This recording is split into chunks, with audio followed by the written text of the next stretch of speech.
Hello, my name is Dakota Allen and I'm the sales manager of Safety Zone Water, and we're your single source water treatment supplier for the plumbing industry. Today we're going to go over proper installation of our water softening equipment. And before we begin, we're going to be going over the components that we'll be using. To start with, we have our electronic valve, which is highly efficient. The benefit to having a highly efficient valve is that you're going to reduce water consumption and salt usage during the resin cleaning process. Next, we have the bypass. The bypass is used to bypass the system and, if necessary, to bypass it when removing the system from the plumbing. This bypass will go on the back of the valve. We also have our install instructions and our pipe fitting kit. The pipe fitting kit is installed on the back of the bypass and needs to be fully assembled. The valve sits on top of the pressure tank, which inside the pressure tank houses our water softening resin. We have our riser tube with our bottom distributor. This is the upper screen, which is put on the bottom of our electronic valve to prevent resin from getting inside.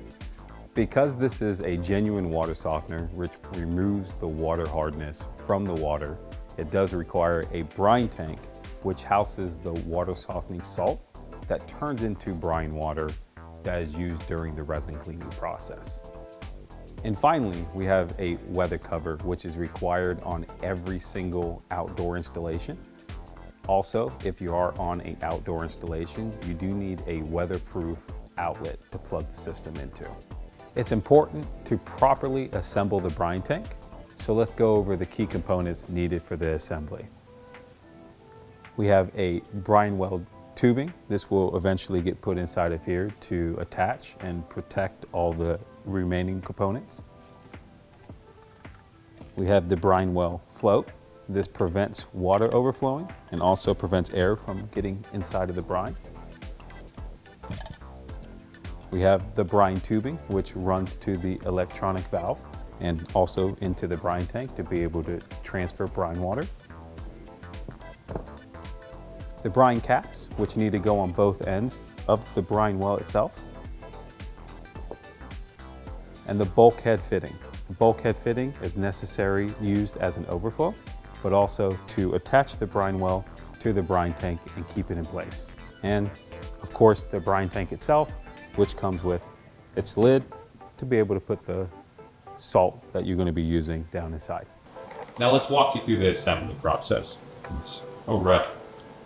First things first, take the lid off, get access inside. Make sure you take the cap off the top and put it on the bottom. Very, very important. Next, what we want to do is we want to use the bulkhead fit to attach it to the side. So make sure you take the nut off. Stick this down to the side that matches with the holes. Put the bulkhead fitting through it. Just attach the brine well onto it and add the nut.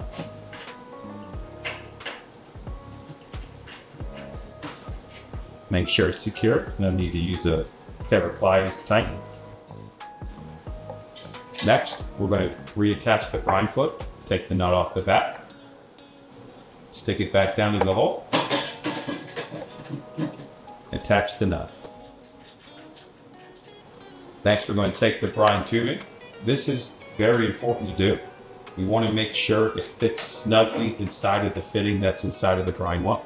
So take your hand, put it on the back side of the brine well, and push through into the fitting. If you think you pushed it enough, push again. You want to feel essentially 2 clicks through. Take the brine cap and put that one on top. And now the brine tank is fully assembled. Now, after the brine tank is fully assembled, the last thing we want to do is connect it to the valve.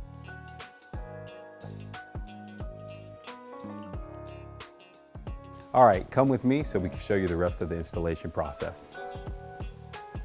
As you can see, we've completed the install. We made sure this was located before the hot water heater on the main line coming into the house. If it's on a well, you'd want to make sure it was after the bladder tank.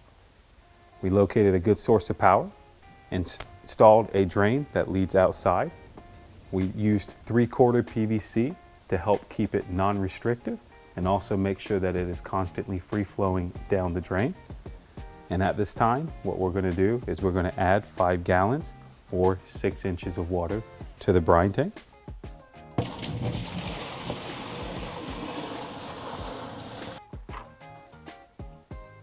All right, now that we've added the water to the brine tank, we don't want to add the salt. That's going to be added much later in the process.